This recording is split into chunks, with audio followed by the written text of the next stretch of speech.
There is more to St. Patrick beyond the stories and celebrations many hold dear.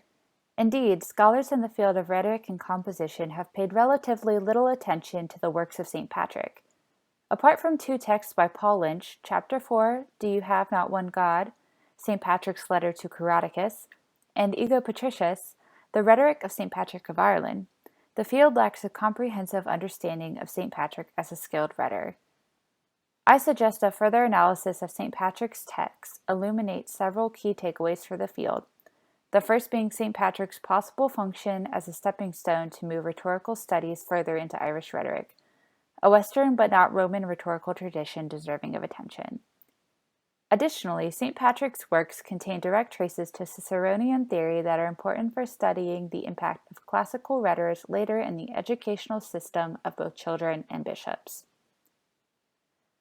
Finally, scholars in composition studies might take interest in St. Patrick as a rhetor immersed in two cultures, thus taking on a borderland role as introduced in Wilcox's text, Comment Enar Tengthab, Rhetoric as Borderlands in Medieval Ireland.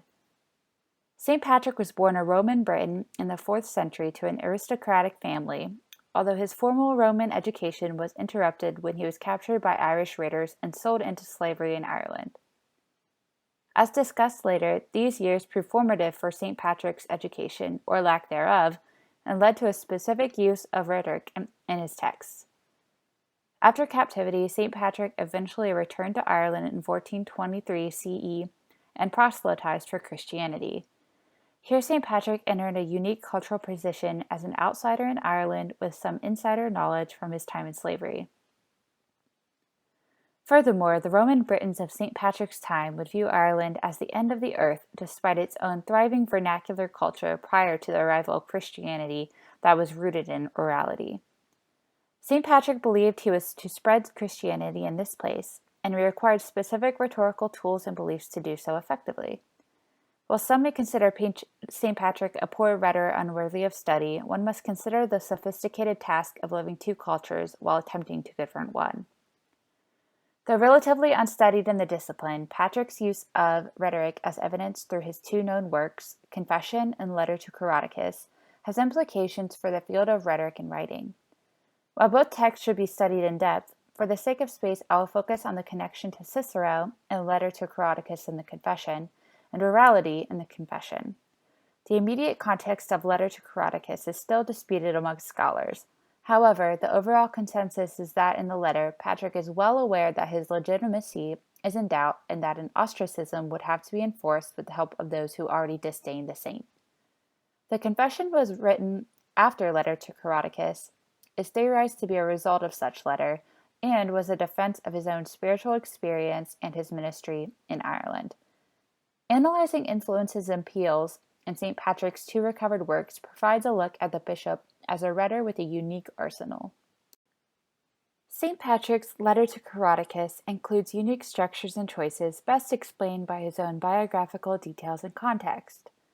While St. Patrick's classical education was interrupted by his captivity, he would still have required literacy and some formal rhetorical training on his way to ordination that also adopted classical secular education.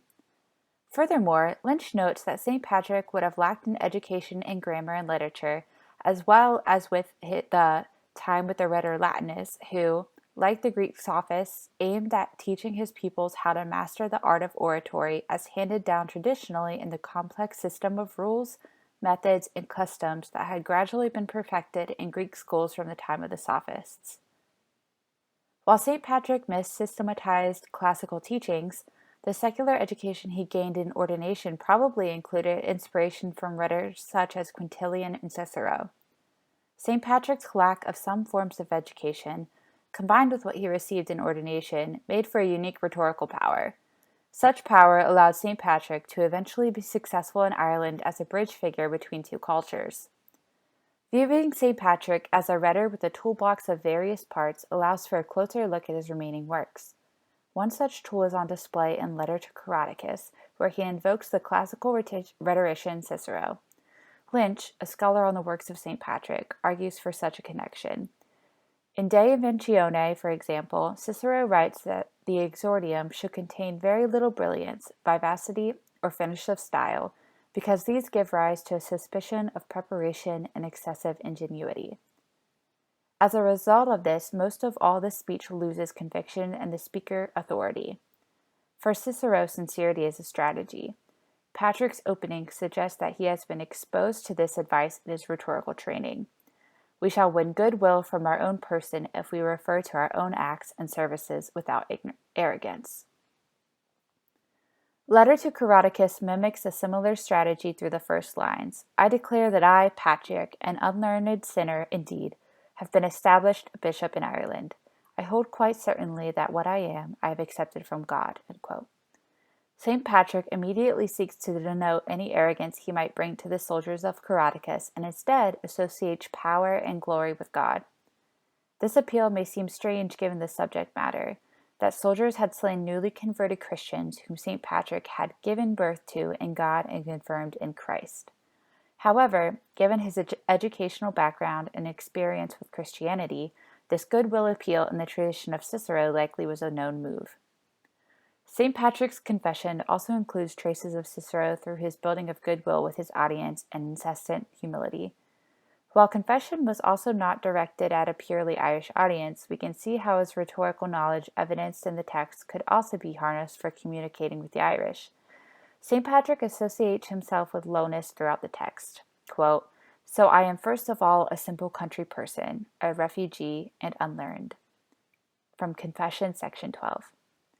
His emphasis on a lack of education through words like unlearned signifies an insecurity St. Patrick likely felt throughout his life, but that also plays a significant part in lowering himself and elevating God for his specific textual purpose.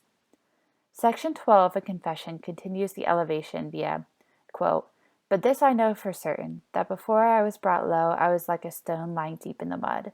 Then he who is powerful came and, in his mercy, pulled me out, and lifted me up, and placed me on the very top of the wall. That is why I must shout aloud and return to the Lord for such great good deeds of his, here and now forever, which the human mind cannot measure." End quote, from Confession, section 12. While much of St. Patrick's purpose was to support himself from possible backlash Letter to Coroticus may have brought on, he would also need to play the part of a good-willed bishop off in a distant land. Here pulling from his limited education in classical rhetoric proved useful. Lynch also argues for a kind of posturing in Confession. Quote, "Patrick directly attacks the skilled masters of rhetoric who only appear to be wise and powerful in speech, as opposed to Patrick, who turns that act that carried him to Ireland from the punishment of God to the love of Christ." In the previous section, Patrick sets up this identification of the unskilled, that is, himself, with God. End quote. A full translation of the aforementioned lines in Confession contains similar wording to that at the beginning of Letter to Coroticus. "So be amazed, all you people great and small who fear God. You well-educated people in authority, listen and examine this carefully. Who was it who called one as foolish as I am from the middle of those who are seen to be wise and experienced in law and powerful and in speech and in everything? If I am the most looked down upon, yet he inspired me before others so that I would faithfully serve the nations with awe and reverence without blame, the nations to whom the love of Christ brought me. His gift was that I would spend my life, if I were worthy of it, to serving them in truth and with humility to the end." End quote, from Confession, section 13. St. Patrick appears to be further identifying himself in contrast to an almost sophistic rhetor who would not be using experience and intelligence for God.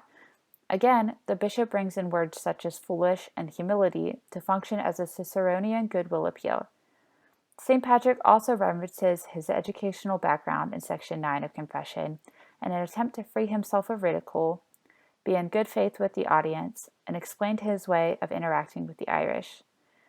He paints his formative years as lacking, quote, "both the law and the sacred writings," end quote, whereas his peers would have, quote, "never had to change their way of speaking since childhood, but always grew better and better at it," end quote.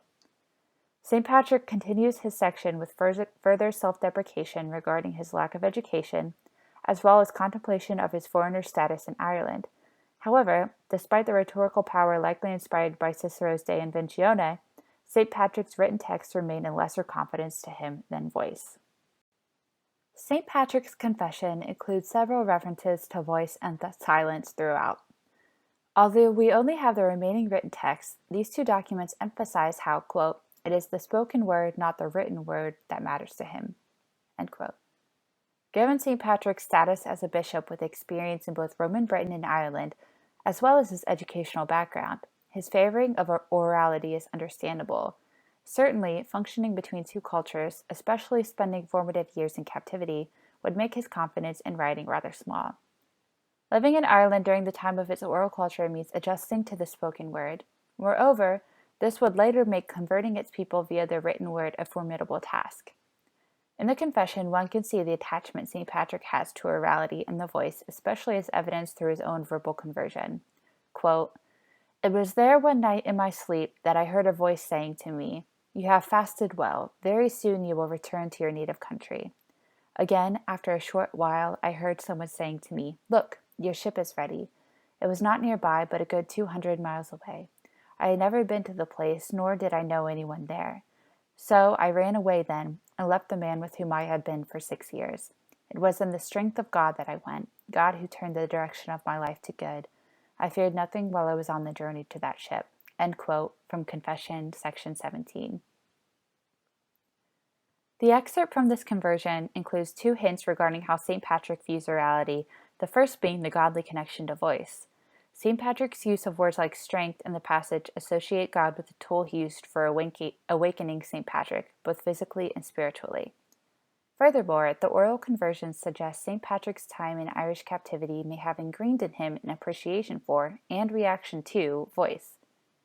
The Confession also includes countless other references to voice and the rhetorical power St. Patrick found in it. After embarking on his journey to Ireland, St. Patrick writes of miracles he performed by using his voice, as well as how he heard a divine answer regarding travels. While we may never know if these events took place, the power, both secular and religious, St. Patrick associates with voice is worth noting. A thorough reading of Confession uncovers over 36 separate references to some form of orality, whether that be praising God, being at a lack of words, quoting what the Lord says in the Gospel, or recalling something spoken, from Confession sections 12, 35, 40, and 46. St. Patrick's lasting recognition also attests to his power as an orator in Ireland. The bishop discovered a way to use his context in order to harness rhetorical power. We should continue to study St. Patrick's works because of connections to Ciceronian constructions, as well as for implications in composition studies. Moving forward, scholars in the field of rhetoric and writing should consider ways to further research both historical bicultural figures and the students in their classrooms. As Lynch argues, St. Patrick was a figure living in two cultures. He was possibly even trilingual. St. Patrick, quote, "had been steeped in both cultures so deeply that it would be impossible to say where his literate Latin mind stopped and his oral Irish mind started. And because he had to operate in both languages, both cultures, and both simple systems, he also had to be bi-rhetorical," end quote. This experience of living within both cultures is not uncommon for current or future composition students and is important to consistently learn about in order to better their experiences.